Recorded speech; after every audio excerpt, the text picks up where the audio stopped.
Olá meus caros, sejam muito bem-vindos a mais uma live, dessa vez no horário do almoço, meio-dia. O que fazer quando você não souber o que fazer? O tema da live de hoje. Ontem gravamos uma live, eu gravei uma live às 19h45 sobre ou temos autodomínio ou somos escravos de luxo. E Idealmente, se Deus quiser, seguiremos em lives diárias ao meio-dia, de segunda a sexta, porque final de semana também tem alguns outros compromissos e também minha família. Então, se Deus quiser, seguiremos aqui de segunda a sexta com estas lives. Era para estar no escritório agora, o tripé ficou lá, enfim, estamos fazendo algumas mudanças. Estou parando aqui de trabalhar em casa, mas como não deu para estar lá, então eu estou aqui segurando o celular e faremos a live assim mesmo. Certo? Vocês estão me vendo, me ouvindo bem? Sim? Me avisem aqui, por favor, e peço que vocês também encaminhem a live para mais pessoas, para ajudar aqui o nosso algoritmo e para que mais pessoas consigam assistir aqui. Certo? Aqui tem um ponto que é interessante, que é o seguinte: a ideia é que essas lives elas não sejam tão longas quanto as anteriores, mais pílulas ali para vocês pensarem, mas acontece que o mundo parece estar enlouquecendo e a gente fica muito confuso e inseguro do que fazer com a nossa vida, não é assim? Tem alguém aqui que ainda tem o hábito de assistir a grande mídia? Eu acho que faz uns 10 anos que eu não assisto noticiário aí na TV. Tem alguém aqui que tem um hábito? Parece que o mundo está enlouquecendo cada vez mais. Você não tem essa impressão? Parece que um cinismo, notícias cada vez mais malucas.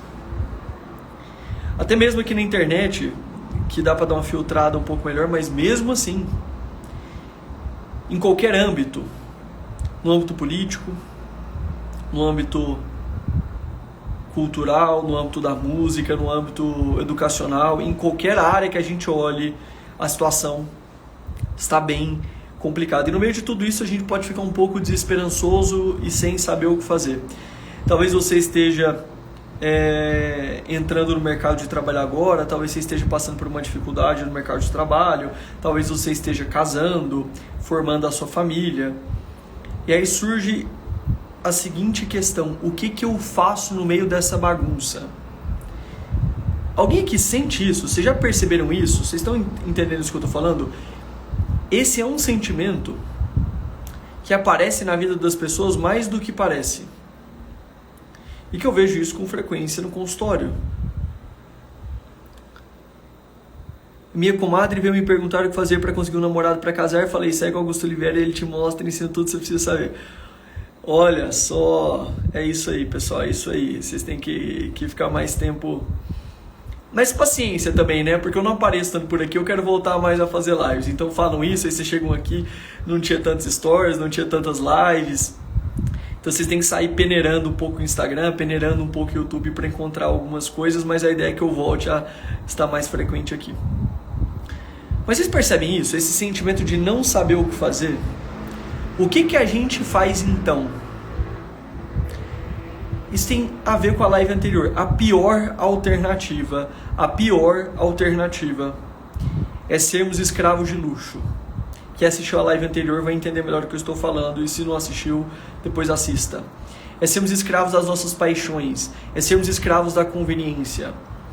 O caminho é termos autodomínio, como comentei na última live. Domínio vem de domino, que vem de senhor. Domingo, dia do Senhor. Domínio, senhorio. Autodomínio, senhorio de si mesmo. O caminho é sermos senhores de nós mesmos.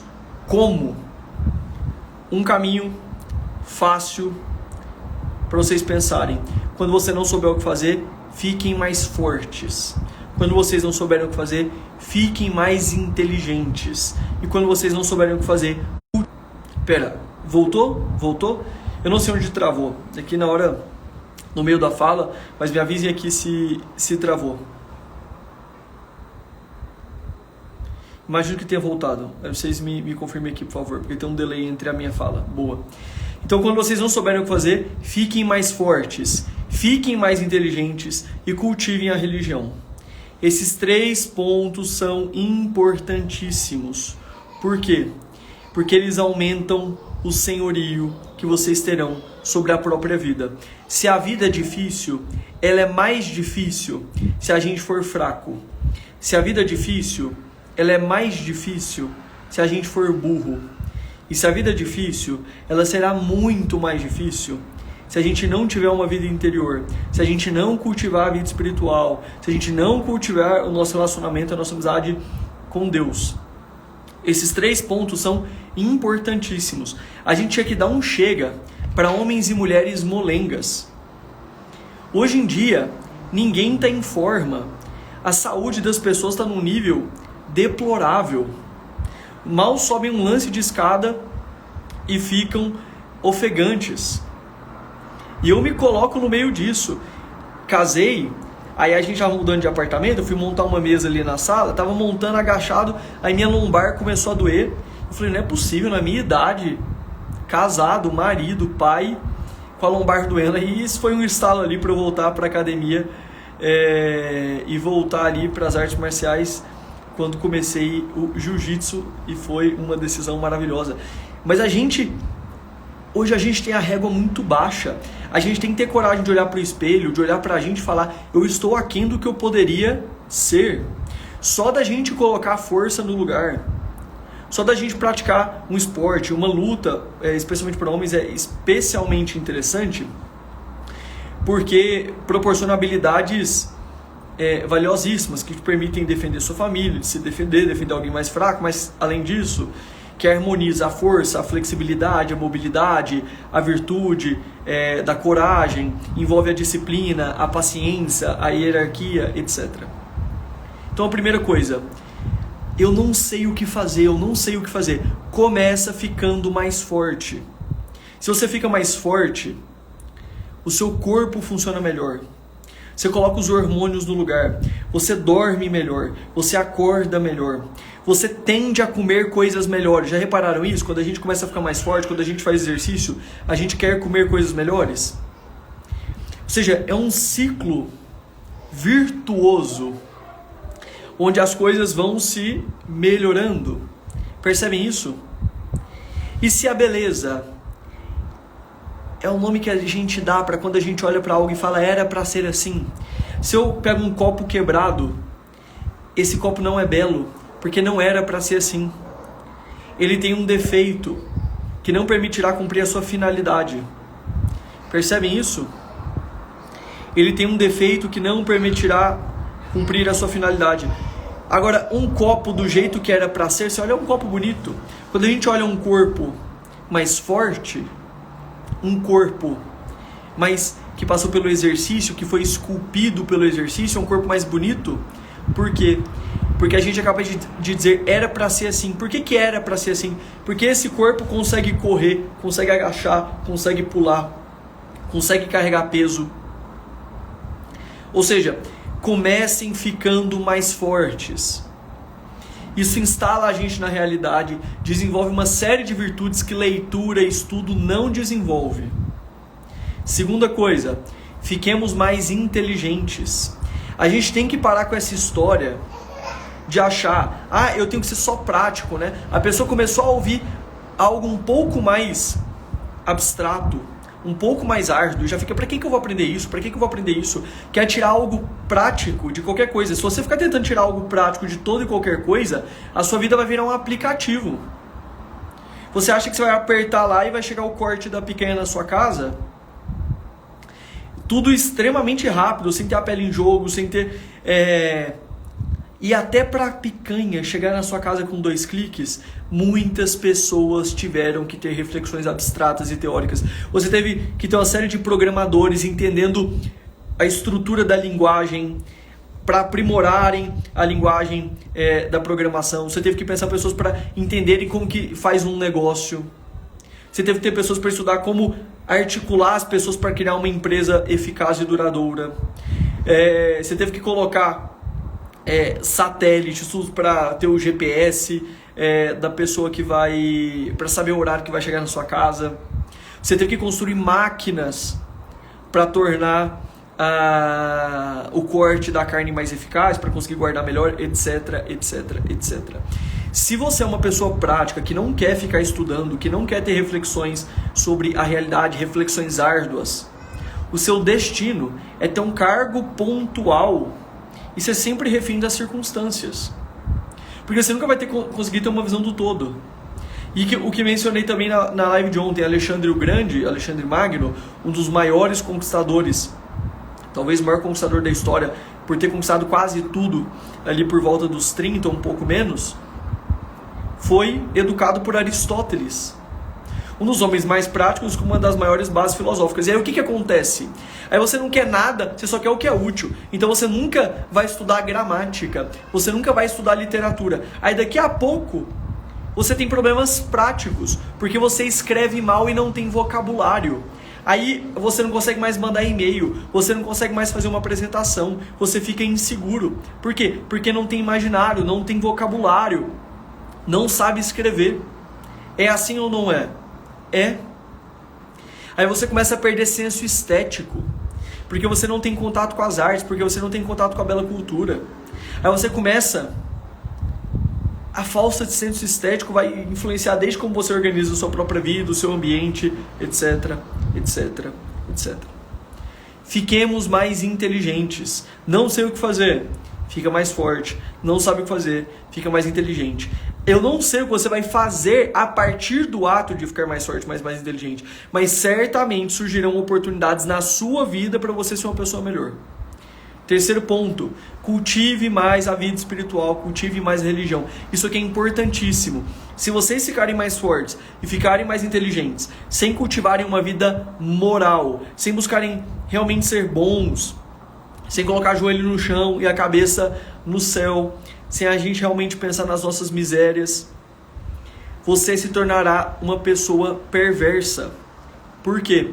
Porque a vida intelectual justifica a vida moral. Se você for inteligente e não se esforçar por ser bom, não se esforçar por confessar, não se esforçar por se emendar, as suas conclusões intelectuais serão uma justificativa para o seu próprio umbigo. A Miriam perguntou, posso fazer uma pergunta? É claro, vocês podem perguntar aqui, com certeza, preferencialmente vinculada ao tema.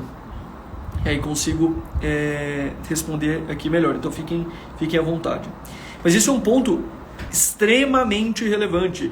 Tem que ficar mais forte, tem que ficar mais inteligente e tem que cultivar uma vida moral. Com ficar mais forte, digo não só o corpo, mas como mencionei no início, artes marciais ou outras habilidades de defesa, que se eu ficar falando demais aqui o algoritmo não gosta, mas qualquer coisa que te instale mais na realidade, partindo de instalar o seu próprio corpo.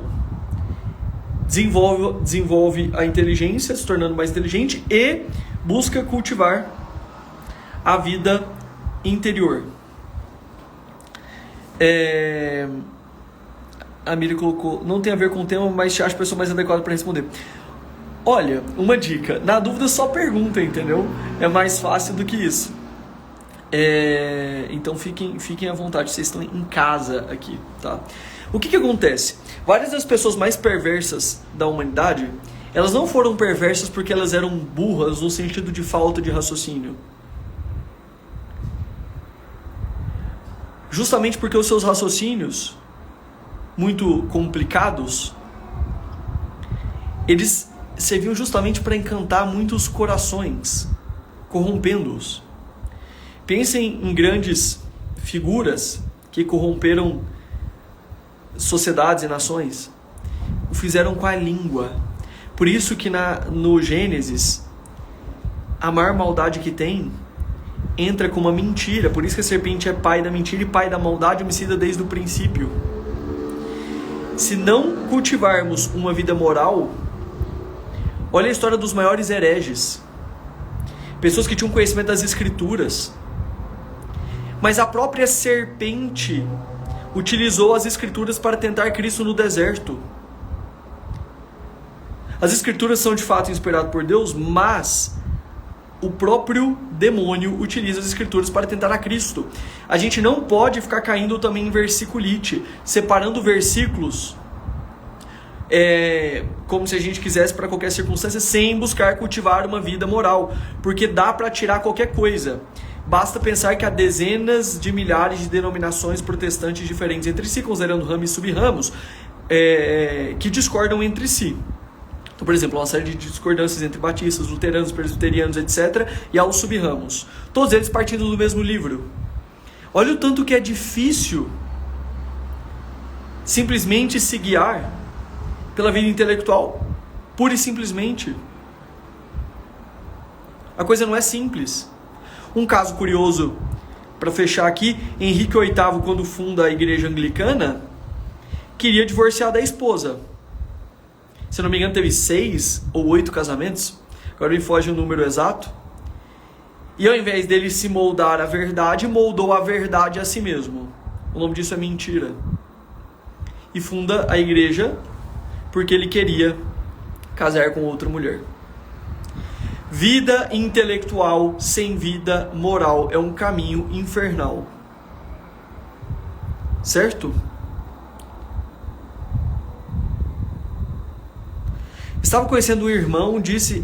Agora a pergunta da moça. Estava conhecendo um irmão, disse que não podemos namorar por conta da distância. Conversávamos sempre, mas ele sumiu. Por que será? Primeiro, conhecendo um irmão, você está querendo namorar com um irmão, você está querendo usar uma linguagem cristã, mas não fala assim não. Você estava conhecendo um rapaz. Essa coisa de conhecer um irmão e querer namorar um irmão, soa meio estranho isso aqui, né? Você estava conhecendo um rapaz e disse que não podemos namorar por conta da distância. Conversávamos sempre, mas ele sumiu. Por que será? Não tenho ideia.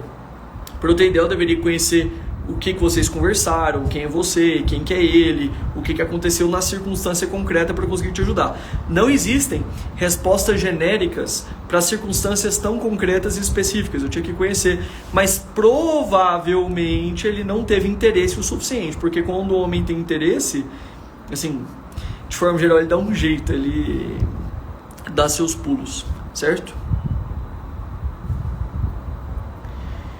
Então é isso, meus caros. Quando não souberem o que fazer, fiquem mais fortes, mais inteligentes e cultivem a vida espiritual. Se vocês criarem uma meta para nesse fim de ano, olha, até final do ano dá para fazer muita coisa. Estudo diário, exercício diário, missa diária, oração diária séria, estudo sério, exercício sério. Eu não consigo ir para academia, faz agachamento em casa, faz flexão, sei lá. É impossível a vida de vocês melhorarem sem esses 3 hábitos consistentes. Parênteses, vocês podem ter a percepção de que a vida vai melhorar, esclarecendo essa frase final.